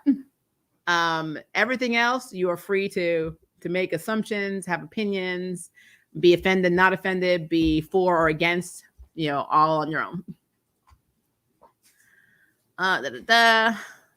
It should be a thing. Exactly. The great actors give us good people, good episodes or seasons to lure us and then smack us with the BS writing. I mean, that's literally how every form of media works. Like every form. I'll be on anime boards talking about Naruto and Yashahime, and I'll have the exact same conversations I'm having in here. The exact same, different story, different character, different plot, same story. It's just what it is. It's just what it is. Aquafina is being called out for appropriating a black accent, despite affirming that she didn't want to misrepresent any ethnicity. Okay, so I'm going to tell you guys, since we're going to be political, you know how I feel as a mixed person about mixed identity. I feel like you have the right as a mixed individual to be proud of all that you are. I don't feel like anybody has the right to tell you what you are, blah, blah, blah. So I'm going to say this, and I said this, me and Victoria from Victoria Rain's channel talked about this in my mixed identity erasure video and in her over on her channel, but I'm going to put this out there. In Crazy Rich Asians, people was it Henry Golding? Is that his last name? Golding, because he is half Chinese and half European, half British. And they said he did not represent an authentic Asian man portraying for an all Asian cast. They felt let down that they couldn't find a full Asian character or actor to play this character. They had to go half white, is what I heard. This is what I heard. So explain this to me, guys. Since when has Shang-Chi been fully Chinese? Since when does Shang-Chi not have a white ass mother? And since when is it okay to erase a mixed person's identity? Why are Eurasians not considered anything? Why are we not up in arms about that? Why are we saying, wow, all these Eurasians that were like, we have representation in a hero movie. Why is that like, no, you don't, bitch, sit down. This character's Chinese. Why is it a reversal thing? Please explain that to me. So the thing with Awkwafina does not shock me because people pick and choose what they get pissed off about. That's all I'm going to say about that. It's what it is. It's how this fucking country runs. I'm sorry if I'm cursing. It's just what it is. I get so in my feelings about this stuff, guys, because it's just BS. It's always going to be this way. People pick and effing choose. I'm waiting for them to have a live action Miles Morales who actually is Afro-Latino and see if people lose their damn mind because they didn't make him completely black. And you know it's going to happen. And this is coming from somebody who is half black and proud of her blackness. I call shit out. I don't care what nationality, race, ethnicity, culture you come from. I'm going to call it out because that's what it is. It's BS. But whatever. I did notice that too. It's like in season 1, they wanted to misrepresent fascism and progressiveness in the same thing. I'm glad you said progressivism. I was like, I wasn't really sure what progressivism was, so I was going to leave that alone, Latino. Lois had a burgundy dress or top. Okay. CW is a wild roller coaster ride. This is true. Fascism and progressivism, totally different things. I mean, current cultural progressivism leading more toward democratic socialism and fascism and leading more conservatisms to maintain that. Yeah, but see, that's why I'm going to say what you say. We should keep politics out of this because I'm already venting about what's happening about, identity and gender identity and race identity or ethnicity identity. And it's like I said, it's all, all messed up. It's all messed up. It is all messed up. But again, the United States, please, guys, I need you guys, if you take nothing from this stream, please take this as pure fact. Stop acting like the United States of America has always been A, united and 2, fair. Please don't do that. Don't fool yourself into believing that garbage. From its inception, it has never been fair. Do not find fairness where there's never going to be. It's never going to be fair. Period. When you accept that, the only thing you can do on a positive note is try to make your world and the people around you and the people that affect your loved ones and your family and your life better. And maybe if everybody does that, maybe it gets better. Maybe there is progression, change, evolution. But until then, do not put something on something that was never there to begin with. America has never been great. I'm sorry. I said it. It's true. I'm not anti-American. I'm half American. I was raised most of my life here. It's the truth. Deal with it. Didn't think I already read that one. Trash comics. Yes, we have that segment. It is going to be happening, guys. Does showing Cindy's remorse and guilt over her mother hint a redemption arc at the end of the season? Does Rick know it's Grundy, or does he think he's feeding Yogi with Grundy feel gratitude? Well, I don't think he knows who Yogi the Bear is, so now he knows it's Grundy. He knows what he's doing. Because when he was hitting him, he stopped hitting him because he saw that he really was a scared, trapped animal. Grundy was basically like a dog. He was sent out to attack. It's not that he has personal vendettas. Grundy's like an animal. And so he's feeding a stray cat or a stray dog, basically. That's what he's looking at. I think we already did that. It's just a non-point since Shang-Chi's mixed erasure is more significant. Like I said, I don't understand it. I'll never understand it. It's like Crazy Rich Asians. Oh my God. You cast a mixed guy who's only half Asian as an Asian character, but yet it's okay though, because all of the MCU and Marvel Studios thought it was a good idea to say, it don't matter that you were born mixed, boy. That don't mean anything. You guys, mixed people, you're Transformers. So you can be whatever the hell we say you are. And we're saying you're Chinese, and we're redoing your entire backstory. F your mama, F your backstory, F the comic books. F all of this. Because you know what? You Chinese. Just saying. So whenever I see people on there talking about Shang-Chi and like people on there like we're in their like feelings at Disney when they say they were taking a risk, which is kind of ignorant, saying we're taking a risk releasing Shang-Chi, and Simu Liu was like in his feelings and saying, no, we're not a risk, blah, blah, blah. And I'm like, you're not, but you also technically, if I'm really gonna be real about it, how is replacing a mixed person's identity not also considered cultural appropriation? Just saying. Just saying. People don't think mixed people have culture, but we do. We are raised by two different cultures, two different types of people, two different languages, two different everything. British mother on my end. My mother was British. My dad was Black Native American. That is vastly different. And you're basically telling me that that doesn't matter. That's what these movies tell me when they recast us like this. And I'm sure people that are, monoracial, especially if you're Black, fully Asian, whatever, and then you're recast by, in the opposite way, by a mixed person, you feel the exact same damn way. So, like I said, it's never going to be fair. It's what it is. It'll make me get it. See, you see, I'm proud of myself. You see how I'm like, I was up on that box and I got off that soapbox. I'm just sliding down, like a slip and slide. Went back down. Let's see. Making sure I got all of this. Sorry, it went down. I hate whenever I scroll and then it just starts moving while I'm scrolling and I'm fighting the scrolling bar. Can this guy, our man, really body grunge? I mean, he has gone toe to toe with Wonder Woman and Superman. I mean, yeah, our man's powerful, but like I said, Infinity Inc. It's completely different. Like what's happening with Rick and what happens to Yolanda and what happens with Beth and everybody, it's completely different. Like it's a different story. It's just different. And they de-age them. So they're all younger. So like, I think full grown Our Man probably would have held his own pretty damn well. They're implying that Rick is the same level as what he would be if he was the older version from the comics. But also Rick had a lot of problems with it. I mean, it was making him sick. There's a lot of issues whenever he would use, the hourglass. So like, that's hard. Like I said, these are creations for the Arrowverse. It's a completely different universe. But it's a thing, guys. It is a thing. I'm really curious to see. There are characters I want from Infinity Inc. to come, and now that we're getting Sylvester back, I wonder if he's going to form Infinity Inc. If he does, then we are going to get some very, very cool characters. I just don't know if that's going to happen. And I also am not looking forward to Atom Smasher. If you've seen the comics and seen Courtney and Atom Smasher, you know why I'm like, ugh.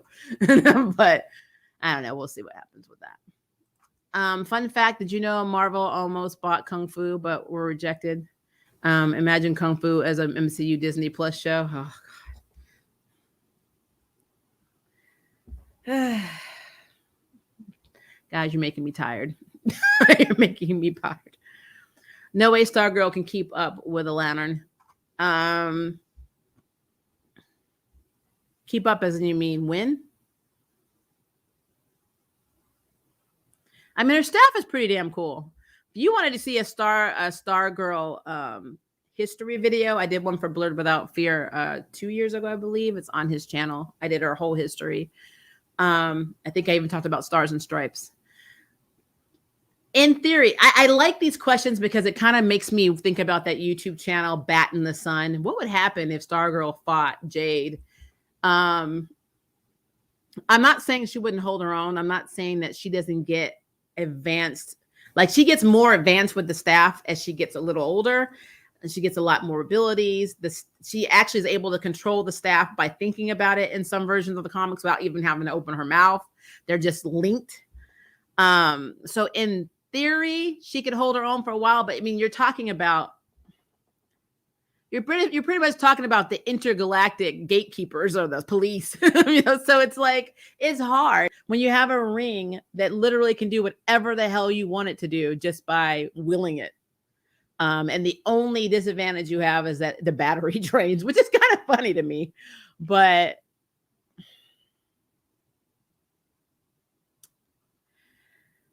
I'm trying to think. You know how you play it out as a I'm trying to play it out as a movie in my head. I don't know. I guess anything's possible. I mean, I saw Thomas Wayne take on Killmonger in Bat in the Sun, and it was actually very believable. So I'd have to see it played out. But if you're asking me right now, do I think Stargirl would be able to last or be successful in defeating any Lantern? No. No. But that doesn't mean that she can't wait till the battery goes out and then be there. Like, depends on how hood she gets. Let's put it that way. Like, that's what I mean, that's the thing. The Green Lantern battery always annoyed the hell out of me as a concept. I mean, they had to have a weakness, but what's so irritating to me is the battery was a weakness, and then their ability to be like scared of yellow was also an issue. So I was like, all right, cool, whatever. I'm done. I'm done with all of that. All right, guys, we're almost at 2 hours of loveliness. And as much as I would love to party, it is almost dinner time. And I'm hungry and I need to cook. And also, I have a video to finish editing because Joe's Geek Show was nice enough to do a small review of Black Widow for me. So we are going to have the Black Widow video up.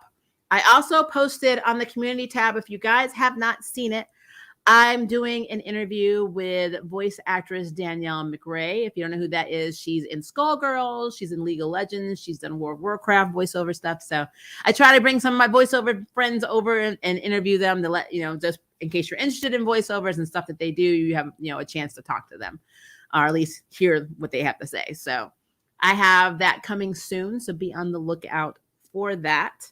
I'm almost done with 2 more. I'm trying to build up my spotlights so I can just start posting them because I hate having to do one and then say, okay, now I got to make another one. So I'm trying to build them up before I start putting them in a queue, and then I'm going to set them on a release schedule. So that's what I'm doing. It's just a lot of work. So bear with me, guys.